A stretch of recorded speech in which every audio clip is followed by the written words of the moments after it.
नमस्कार, स्वागत है आपका पावर ब्रेकफास्ट में। मैं हूं दीपांशु भंडारी और साल के आखिरी ट्रेडिंग हफ्ते की हमने कर दी है शुरुआत।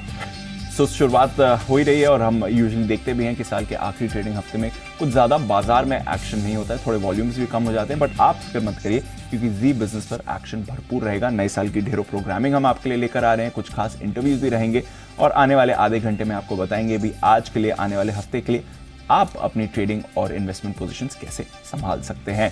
फिलहाल एक बार ग्लोबल बाजारों पर नजर डालिए। आज हांगकांग के बाजारों में छुट्टी है, देर हम देखेंगे यूके के बाजार भी आज नहीं खुलने वाले हैं।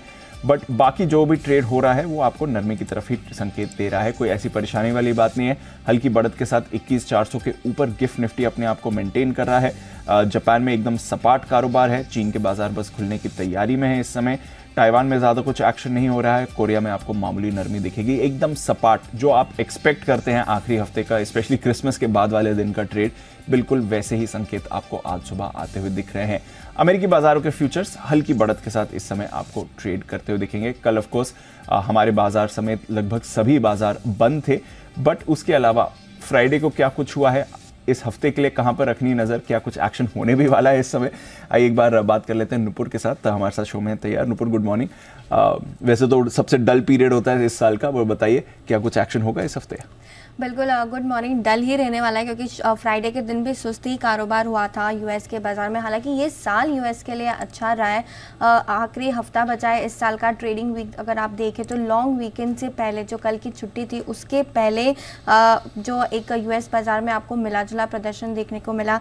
डाउ 20 अंक नीचे बंद हुआ तो नैस्डैक करीबन 30 अंक ऊपर बंद होते हुए नजर आता। कल क्रिसमस के चलते छुट्टी थी और most of the markets across the globe अगर आप देखेंगे तो कल क्लोज थे। हमारे यहाँ पे भी कल मार्केट्स क्लोज थे। तो आज जो सुबह के संकेत आ रहे हैं वो हल्के पॉजिटिव ही नजर आ रहे हैं क्योंकि फ्यूचर्स थोड़े आपको ऊपर दिखेंगे अभी फिलहाल में। और गिफ्ट निफ्टी भी हरे निशान में ट्रेड करते हुए नजर आ रहा है। तो संकेत पॉजिटिव है यूएस से। हालांकि सुस्त कारोबार हुआ था फ्राइडे को लॉन्ग वीकेंड से पहले।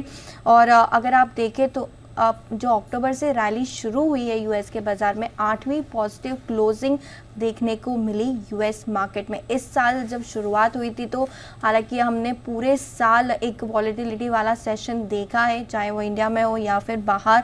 और जब साल की शुरुआत हुई थी तो काफ़ी अनसर्टेनिटी थी रिटर्न्स को लेके, लेकिन साल अंत होने वाला है। इस मौके पर अगर आप देखें तो डाउ वाईटीडी रिटर्न्स आपको 13% के नजर आएंगे। नैस्डैक में 43% का गेन है और S&P 500 भी देखें तो 24% आपको इस साल अब तक रिटर्न्स देते हुए दिखा। स्मॉल कैप इंडेक्स जो है वहाँ का रसल, वो भी देखें तो 15% के गेन्स आपको वहाँ पर भी आते हुए दिखेंगे। तो जितनी सारी अनसर्टेनिटीज थी, वॉलेटिलिटी थी, फेड क्या जो रेट कट्स लेगा, इन सब के सवालों पर जितने भी जो अनसर्टेनिटी बनी हुई थी रिटर्न्स को लेकर, अब थोड़ी क्लैरिटी आती हुई यहाँ पे नजर आ रही है। जो इन्फ्लेशन का डेटा आया यूएस में, पर्सनल कंजम्पशन एक्सपेक्टेशन का नवंबर, एक्सपेंडिचर का जो नवंबर का जो डेटा है वो अनुमान से कम आते हुए दिखा है, जिसके चलते अब एक और संकेत पॉजिटिविटी की तरफ है कि जो फेड, जो यूएस का फेड है वो जो है वो रेट्स कट आपको अगले साल लेते हुए नजर आएंगे।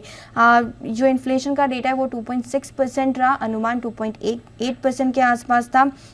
आज वहाँ पे हाउसिंग प्राइस इंडेक्स का डेटा आते हुए दिखेगा अक्टूबर के महीने का। डॉलर इंडेक्स की बात करें तो वो भी जुलाई के बाद की सबसे बड़ी गिरावट यहाँ पर भी देखने को मिली। 101 के पास आपको डॉलर इंडेक्स ट्रेड करते हुए दिखेगा।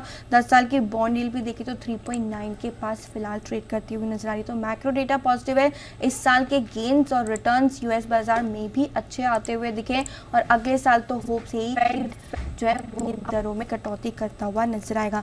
यूरोप जो कारोबार है फ्राइडे के दिन वो सुस्ती रहा था के चलते, हॉन्ग्स के चलते। कमोडिटी बाजार की बात करें तो कच्चा तेल शुक्रवार को .5% गिरकर $79 के पास बंद होते हुए दिखा। सोना चांदी सपाट कारोबार आपको वहाँ पे दिखेगा। मेटल्स में हल्की बढ़त देखने को मिली थी। तो संकेत पॉजिटिव है सुबह के फ्राइडे को सुस्ता कारोबार क्योंकि लॉन्ग वीकेंड के चलते, और जो जितने भी ट्रेडिंग सेशन से होपफुली जो गेन्स अब तक दिए वो बढ़ते हुए नजर आने चाहिए। एब्सोल्युटली। तो रिकॉर्ड तेजी में तो बाजार रहे हैं, नए रिकॉर्ड्स हमने देखे भी हैं ग्लोबल मार्केट्स में, हमारे बाजार में। देखते हैं ये हफ्ता कैसे रहता है और आपको बताने के लिए कि इस हफ्ते और आज आपको कहां पर रखनी है नजर, आइए बात करते हैं जी बिजनेस के मैनेजिंग एडिटर अनिल सिंघवी के साथ।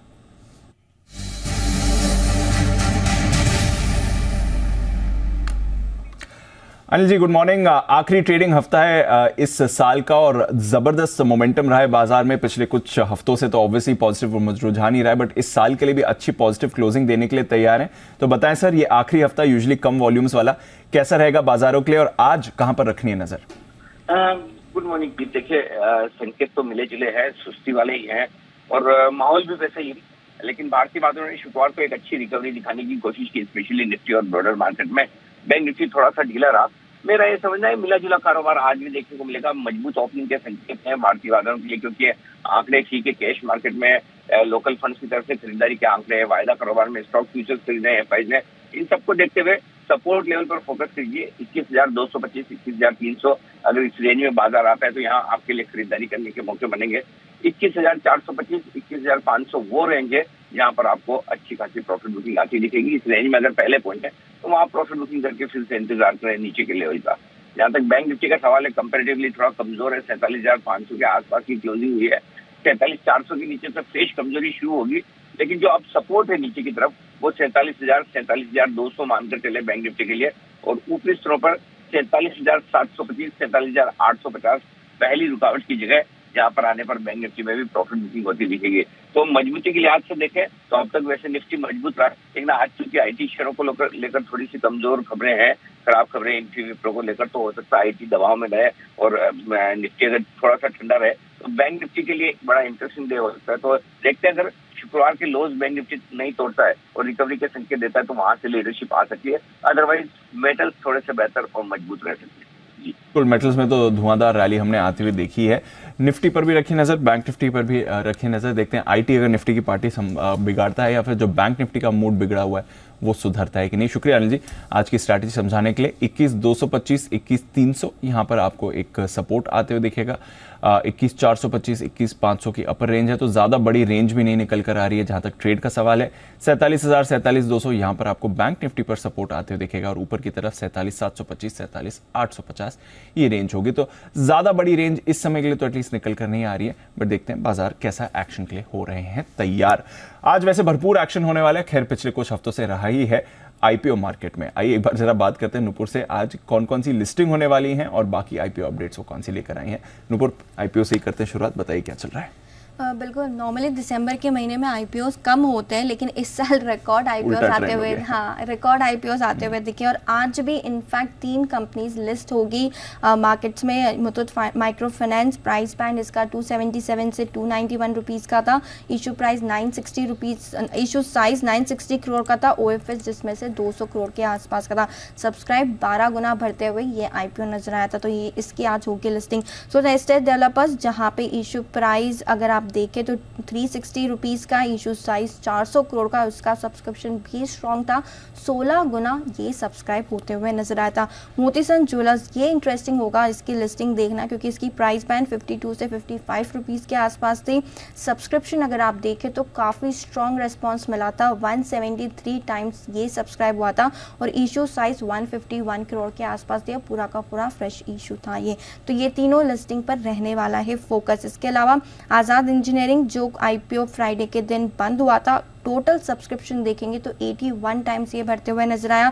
रिटेल में 24 गुना, क्यूआईपी में 179 और एनआई में भी देखें तो आपको 88 टाइम्स सब्सक्रिप्शन आते हुए दिखेगा। इनोवा कैपिटल, होपफुली ये लास्ट आईपीओ इस सीजन का आज बंद हो जाएगा। अब तक अगर आप देखें तो टोटल 3.5 गुना सब्सक्रिप्शन यहाँ पे आते हुए दिखा है। रिटेल में 5 गुना, क्यूआईबी में 1 गुना और एनआई भी देखें तो 3 गुना सब्सक्राइब होते हुए दिखे। तो 3 कंपनीज आज लिस्ट होगी और एक इनोवा कैपिटल का आईपीओ आज बंद हो जाएगा। 3 लिस्टिंग है, देखते हैं काफ़ी इंटरेस्टिंग एक्शन रहेगा। और अनिल जी तो ऑफकोर्स आपको 8:30 बजे बताने भी वाले हैं कहाँ होने वाली इनकी लिस्टिंग और आपको फिर क्या करना है इन आईपीओस में। और कौन सी खबरें लेकर आई हैं और आज के ट्रिगर्स क्या कह रहे हैं? बिल्कुल, ट्रिगर्स में अदानी ग्रीन एनर्जी पर आपको फोकस करके चलना है। बोर्ड बैठक में फंड जुटाने पर होगा आज विचार, तो ये अनाउंसमेंट इंपॉर्टेंट रहने वाला है। लॉर्ड्स इंजीनियरिंग वर्क, जहाँ पे राइट्स इशू जो है 26 तारीख को स्टार्ट हुआ था, वो आज बंद हो जाएगा। इसमें प्राइस आज माफ़ कीजिएगा, आज ये राइस इशू ओपन होने वाला है, 26 तारीख आज ही है, तो आज ओपन होगा, 10 तारीख को ये बंद हो जाएगा। प्राइस देखे तो 5 रुपये के आसपास का है, और जो 1:1 शेयर पे 17 शेयर पे आपको एक शेयर दिए जाएंगे। इरेडा 50% IPO जो एंकर लॉक इन है वो आज बंद होते हुए दिखेगा। 30 दिन का ये IPO जो है, 30 दिन का एंकर लॉक इन आज ओपन होते हुए नजर आएगा। साथ ही साथ Yatra online, signature global, science, Manoj, Vaibhav, gems, JSW infra पर भी आज फोकस करके चला है, क्योंकि 50% वाला जो IPO एंकर लॉक इन है और 90 डेज वाला वो आज ओपन होते हुए दिखेगा। मिसेस बेक्टर फूड 3 साल का जो लॉक इन है 20% का वो आज खत्म हो जाएगा। सफारी इंडस्ट्रीज करीबन 2.4 करोड़ शेयर्स जो बोनस इशू था वो आज से लिस्ट हो जाएंगे। केन्स टेक्नोलॉजी 58 लाख शेयर्स जो QIB को अलॉट किए गए उनकी भी आज होने वाली है लिस्टिंग। इजी ट्रिप प्लानर्स जहाँ पे करीबन 3.25 करोड़ प्रेफरेंशियल शेयर्स जो नॉन प्रमोटर्स को इशू किए गए थे उनकी भी आज होगी लिस्ट। खबरों में सबसे ऊपर इन्फोसिस पर फोकस करके चला है। नेगेटिव खबर यहाँ पे कंपनी के लिए आती हुई दिखी है। ग्लोबल कंपनी ने सितंबर में करार किया था $150 करोड़ का, 12,450 करोड़ वो ऑर्डर अब टर्मिनेट होते हुए दिखा है। हालांकि जो क्लाइंट का नाम है वो इन्फोसिस ने डिस्क्लोज नहीं किया है, लेकिन नेगेटिव खबर कंपनी के लिए आती हुई दिखी है। UPL लिमिटेड पर भी आज फोकस करके चलेंगे। बोर्ड बैठक में 4,200 करोड़ के फंड जुटाने पर मंजूरी मिलती हुई दिखी है। राइट्स इशू के जरिए कंपनी फंड जुटाती हुई नजर आएगी। पेटीएम यहाँ पर भी एम्प्लॉयज़ के लिए थोड़ी नेगेटिव खबर है, क्योंकि कंपनी का कहना है कि 1000 से ज़्यादा कर्मचारियों को की जो है छटनी की गई है कंपनी की तरफ से। AI ट्रांसफॉर्मेशन के चलते ऑपरेशंस और मार्केटिंग विभाग में ये छटनी की गई है, तो AI के आने से एम्प्लॉयज़ को टर्मिनेट यहाँ पे कंपनी ने किया है। PNG इंफ्राटेक जहाँ पे NHAI से 1602 करोड़ का कंपनी को एक बड़ा ऑर्डर मिलते हुए नजर आया, तो PNC इंफ्राटेक भी आज फोकस में रहता हुआ नजर आएगा। अनुपम रसायन जहाँ पे जापान की एक मल्टीनेशनल केमिकल कंपनी से कंपनी को 507 करोड़ का एक बड़ा ऑर्डर मिला है, तो ये स्टॉक भी आज फोकस में रहेगा। JK टायर जहाँ पे QIP 22 दिसंबर को जो बंद हुआ था, जो खुला था वो 19 दिसंबर को बंद होते हुए दिखा था। QIP जो इशू प्राइस है वो 345 रुपीज़ के आसपास का है। मौजूदा भाव से देखें तो आपको 10% का डिस्काउंट यहाँ पे नजर आएगा, और QIP के जरिए कंपनी ने करीबन 500 करोड़ रुपए जुटाए, तो JK टायर भी आज फोकस में रहेगा। बायोकॉन लिमिटेड जापान में जो एक कंपनी का इंजेक्शन है उसकी बिक्री के लिए कंपनी ने करार किया है, तो पॉजिटिव न्यूज़ है बायोकॉन के लिए, तो ये स्टॉक फोकस में रहने वाला है। पॉलीकैब जहाँ पे जी बिजनेस की खबर पर मुहर लगती हुई दिखी। IT डिपार्टमेंट मुंबई ने कंपनी के कुछ प्रीमाइसेस और प्लांट में सर्च की थी। अब कंपनी का कहना है कि कंपनी अधिकारियों के साथ पूरा सहयोग करती हुई नजर आ रही है, तो पॉलीकैब पर भी फोकस करके चलेंगे। Jindal steel and power company ने अंतर्राष्ट्रीय इस्पात निगम के साथ एक करार किया है, तो इस स्टॉक पर भी रहेगा focus. Fund and promoter action में सोना BLW जहाँ पे कंपनी में axis balance advance fund, axis equity share और एक्सिस ESG ने हिस्सेदारी बढ़ाई है। 0.07% से हिस्सेदारी बढ़ती हुई नजर आई है। डोम्स इंडस्ट्रीज हाल ही में कंपनी लिस्ट हुई थी। SBI म्यूचुअल फंड ने यहाँ पे 33 लाख शेयर्स खरीदे और अपनी हिस्सेदारी को बढ़ा दिया है। सोमेन लॉजिस्टिक्स जहाँ पे प्रमोटर गेटवे डिस्ट्रीब्यूट ने 4 लाख शेयर्स और खरीद लिया और अपनी हिस्सेदारी जो है वो 43% से बढ़ा के 44% की, और ओपन मार्केट के जरिए ये ट्रांजैक्शन किया गया था। और लास्ट में VST इंडस्ट्रीज जहाँ पे SBI म्यूचुअल फंड ने करीबन 1.25 लाख शेयर्स खरीदे, अपना हिस्सा भी बढ़ाया, 4.9% से बढ़ा के 5.7% किया है, और ये भी जो परचेस ट्रांजैक्शन है 20 दिसंबर को हुआ था। ओके, ढेरों खबरें हैं जहां खबर आपको आज एक्शन दिखेगा, इंक्लूडिंग IT में बड़ा एक्शन एक्सपेक्टेड है। आइए कुछ स्टॉक्स और आज की बेहतरीन ट्रेडिंग आइडियाज लिए जाएं। सेंट्रम ब्रोकिंग के नीलेश जैन हमारे साथ इस समय शो पर जुड़ रहे हैं। Nilesh, good morning. पहले तो आप शुरुआत करिए, आपके आज के ट्रेडिंग आइडियाज कौन से रहेंगे ये बताएं। Good morning Deepanshu. बिल्कुल देखिए, खरीदारी पे फोकस है और mid cap and small cap ITs में लगातार हम आउट परफॉर्मेंस देख रहे हैं, तो वहाँ पे फोकस होगा बिरला सॉफ्ट पे। बहुत ही बेहतरीन चार्ट स्ट्रक्चर है, लगातार high tub and high combination बन रहा है। बिरला सॉफ्ट को खरीदने की सलाह होगी। 760 और 775 ये दो टारगेट होंगे। 729 का यहाँ पे स्टॉप लॉस रख के चलना होगा। तो पहली पिक होगी बिरला सॉफ्ट एंड दूसरी पिक होगी FMCG स्पेस में से ब्रिटानिया। काफी अच्छे बिल्डअप यहाँ पे लॉन्ग साइड में हमें देखने को मिले थे फ्राइडे के सेशन में, और उसके चलते यहाँ पे एक high tub and high bottom counter में लगातार स्ट्रेंथ दिख रही है। ऊपरी स्तरों पर 6050 और 61, माफ कीजिएगा 5250 और 5300 के टारगेट होंगे। 5160 की क्लोजिंग हुई थी एंड 5050 से यहाँ पे स्टॉप लॉस रख के चलना होगा। तो ब्रिटानिया इंडस्ट्रीज में 5250 5300 तक की अपसाइड हमें यहाँ पे नजर आती है, तो यहाँ पे खरीदारी करके चलना होगी। एक बार बिरला सॉफ्ट का स्टॉप लॉस फिर से बता देंगे नीलेश?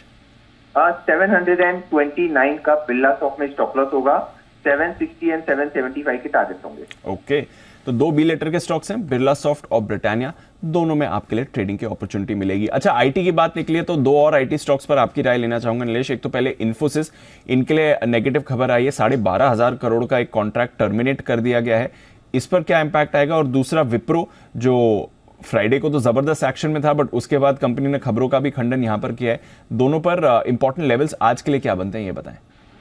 बिल्कुल दीपांशु, देखिए स्ट्रक्चर थोड़ा सा पॉजिटिव साइड में ही है, न्यूज का एक नीचा इम्पैक्ट हमें दोनों स्टॉक में जरूर देखने को मिल सकता है, बट स्ट्रक्चर पॉजिटिव है, इसीलिए थोड़ी सी अगर डिप मिले तो अभी भी मैं कहूंगा कि बाइंग पे फोकस करना चाहिए। 1520 के आसपास का सपोर्ट है इन्फोसिस का, अगर वहां तक के लेवल मिलते हैं तब एक बार के लिए रिस्क एंड रिवॉर्ड फिर से फेवरेबल बनेंगे लॉन्ग साइड में पोजीशन बनाने के लिए। ऊपरी स्तर पर 1580 का ब्रेकआउट अवेटेड है, अगर वो ब्रेकआउट आ जाता है तो ऊपरी स्तर पर 1650 तक की अपसाइड ओपन होती नजर आएगी। सिमिलर व्यू है विप्रो में भी, अगर कोई भी डिप मिलती है टुवर्ड्स 440 430 तो वो एक अच्छी बाइंग अपॉर्चुनिटी हो सकती है, क्योंकि स्ट्रक्चर विप्रो का भी स्ट्रांग है। तो थोड़ी बहुत नेगेटिव न्यूज के चलते यहाँ पे अगर डिप मिलती है तो उसे लॉन्ग साइड में पोजीशन बनाने के लिए यूज कर सकते हैं with strict stop loss below 430 and upside open है 480 टू 500 के लिए। एक राय पेटीएम की चार्ट पर भी आपसे लेना चाहूंगा।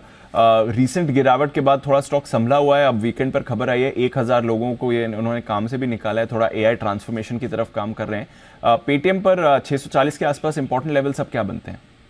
बिल्कुल, देखिए दीपांशु, इस पर्टिकुलर न्यूज का मेजर इम्पैक्ट मुझे नहीं लगता है कि कहीं प्राइस पे देखने को मिलेगा, बट ये थोड़ा सा इम्पैक्ट देखने को जरूर मिल सकता है। स्ट्रक्चर नीचे से एक रिकवरी का अटेम्प्ट हो रहा है, एक बड़ी गिरावट हमने यहाँ पे देखी थी, लगातार एक लो टॉप लो बॉटम फॉर्मेशन बना था, बट एक बेस फॉर्मेशन बनने की तैयारी हो रही है 600 रुपए के लेवल के आसपास। अब यहाँ पे डिप मिलती है टूवर्ड्स 630 620 तो वो एक अच्छी अपॉर्चुनिटी हो सकती है यहाँ पर भी एक लॉन्ग ट्रेड लेने के लिए। पुल बैक हम यहाँ पे अभी भी एक्सपेक्ट करके चल रहे हैं, पुल बैक 680 टू 700 तक का देखने को मिल सकता है। बट यहाँ पे एक बात जरूर कहना चाहूंगा कि थोड़ा सा पोजिशनल व्यू रखना चाहिए, शॉर्ट टर्म में यहाँ पे वॉलेटिलिटी जरूर देखने को मिलेगी। Strict stop loss closing basis पे 600 के नीचे का रखें अगर लॉन्ग साइड में पोजीशन बनी हुई है तो, और डिप में यहाँ पे लॉन्ग पोजीशन बना सकते हैं 600 के स्टॉप लॉस। ओके, ये है आपके लिए कुछ स्टॉक्स जहां पर आज एक्शन दिख सकता है। बहुत बहुत शुक्रिया नीलेश आज सुबह हमारे साथ बात करने के लिए और स्टॉक्स और चार्ट्स पर अपनी राय भी देने के लिए। एक नज़र अब कमोडिटी बाजार के एक्शन पर भी डाल लेते हैं, क्योंकि यहां पर भी वैसे तो आखिरी ट्रेडिंग हफ्ता है बट थोड़ा एक्शन एक्सपेक्ट हो सकता है, जिस तरह से डॉलर में आप कमजोरी बनते हुए देख रहे हैं। आइए केडिया कमोडिटीज के अजय केडिया साहब हमारे साथ शो पर जुड़ रहे हैं। Good morning Ajay ji. पहले तो कच्चे तेल से करते हैं शुरुआत। पिछला हफ्ता ऑलमोस्ट रेंज वाला ही रहा, $80 के नीचे ही हम देखने लगा था। ब्रेंट भी है, WTI पर भी थोड़ा ऊपरी स्तर पर प्रेशर ही बन रहा है। क्या राय बनती है सर आज कच्चे तेल के लिए? Very good. सबसे पहले अगर कच्चे तेल की बात करें तो पिछले हफ्ते हमने शुक्रवार के सेशन में प्राइस को ड्रॉप होते हुए देखा, सेकंड डे था, बट ओवरऑल हम देख रहे हैं कि अभी भी वरीज बनी हुई है। नो डाउट थोड़े बहुत सपोर्ट हमने देखा था कि जो कंसर्न्स है यहूदी अटैक्स का, उसकी वजह से प्राइस को सपोर्ट मिला भी था। शुक्रवार के सेशन में हमने आधे % की तेजी के साथ 6150 पे बंद होता हुआ दिखाई दिया है। टाइमिंग मुझे लगता है कि हॉलिडे मूड है, डिमांड कंसर्न बना हुआ है, तो मार्केट एक सीमित दायरे में ही ट्रेड करता हुआ दिखाई देगा। तो आज के लिए 6100 पे लेना है, 6020 का स्टॉप लॉस रखना है। लिमिटेड अपसाइड रहेगा जो 6240 तक का लेवल दिखा सकता है। ओके, लिमिटेड अपसाइड ही यहाँ पर आपको दिख रहा है। गोल्ड और सिल्वर ये भी बहुत ही छोटी सी रेंज में है, यहाँ पर कुछ एक्शन एक्सपेक्ट कर रहे हैं?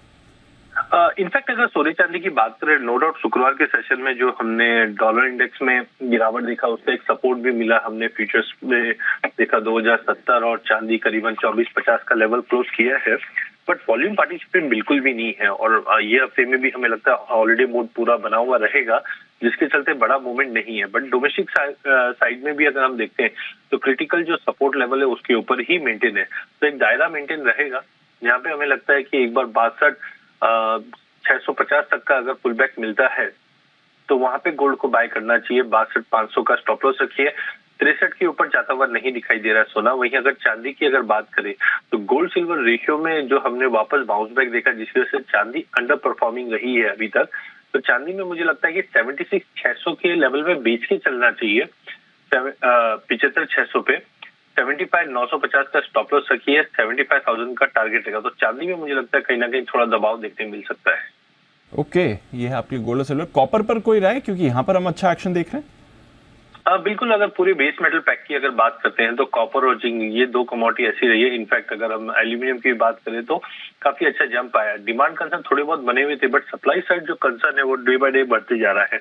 तो कॉपर में हमें लगता है कि जनवरी वायदे को 731 में लेना चाहिए, 728 का स्टॉप लॉस रखिए, 736 का टारगेट रहेगा। वहीं जिंक के अंदर भी हमें लगता है कि एक अच्छा खासा ब्रेकआउट दिखाई दे रहा है, क्योंकि 228 के ऊपर की क्लोजिंग स्ट्रांग थी।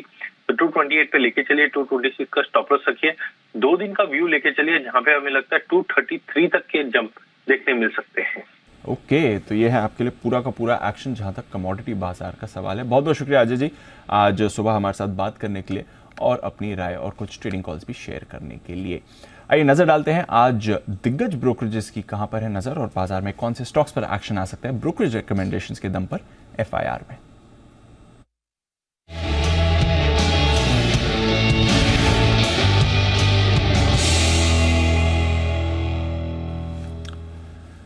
भारत इलेक्ट्रॉनिक्स, इस पर रखनी है आपको नजर। रिपोर्ट आई है CLSA की तरफ से, बढ़िया रिपोर्ट आई है। बाय रेटिंग इनकी बरकरार है और टारगेट इन्होंने 154 से बढ़ाकर 207 कर दिया है। 174 पर हमने बंद होते हुए देखा था स्टॉक को फ्राइडे के ट्रेडिंग सेशन में, वहां से अब 207 के लेवल्स के लिए आपको रखनी है नजर। तो अच्छा टारगेट बढ़कर आया है, यहां पर करीब 25% बढ़ोतरी आपने टारगेट में होती हुई देखी है और साथ ही आप देख रहे हैं भरोसा भी काउंटर पर है CLSA का। तो भारत इलेक्ट्रॉनिक्स मोमेंटम में रहा है ये स्टॉक, इस पर रखनी है आपको नजर रखनी है। इनोवा कैपटैप के IPO पर आज है इस इशू में पैसे लगाने का आखिरी दिन। आपके रिसेंट IPOs में अगर रिकमेंडेशन आपने देखी है अनिल जी की, और दमदार लिस्टिंग भी हो रही है और अच्छे गेन्स भी आ रहे हैं। इनोवा कैपटैप पर अनिल जी की क्या राय है, एक बार ये जान लेते हैं।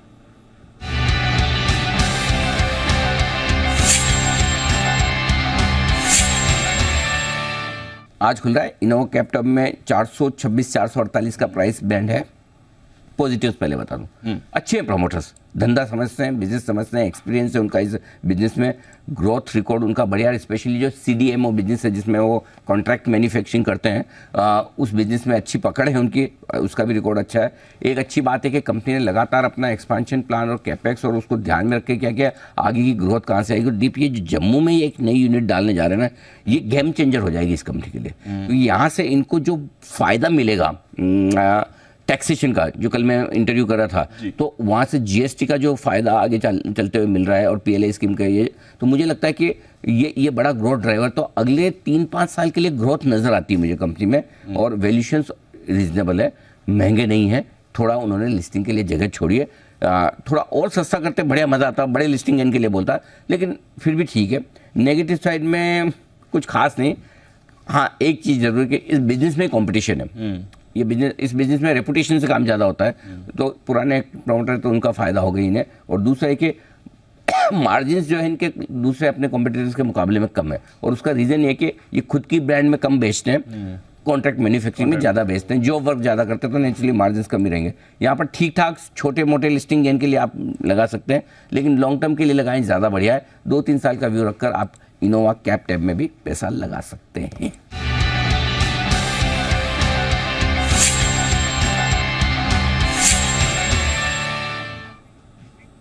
डेफिनेटली पैसे लगाकर चलिए, ये है आपके लिए अनिल जी की राय इस IPO में। और आज ऑफ कोर्स 3 नई लिस्टिंग्स होने वाली हैं, तो उस पर भी अनिल जी अपनी राय देंगे। जरूर हमारे साथ जुड़िए। स्ट्रैटेजी के बाद 8:30 बजे अनिल जी से जानेंगे कि आज लिस्टिंग में क्या होने वाला है और आपको क्या करना है। फिलहाल शो का समापन करेंगे। आपको बता दें, नए साल है, आने वाला है, आखिरी हफ्ता है और कुछ बेहतरीन बाजार के दिग्गजों के साथ अनिल जी बात भी कर रहे हैं। आज हीलियोस कैपिटल के समीर अरोड़ा साहब अनिल जी के साथ जुड़ेंगे। हमारा स्पेशल शो है 2024 तेजी की गारंटी। आने वाले साल में क्या बाजार की तेजी बनी रहेगी और आपके लिए कहां बनेंगे निवेश के मौके, पोर्टफोलियो को कैसे संभालना है, आज सुबह 11 बजे इस इंटरव्यू को मिस मत कीजिएगा। फिलहाल शो में बस इतना ही। पावर ब्रेकफास्ट को तो हम समाप्त करते हैं।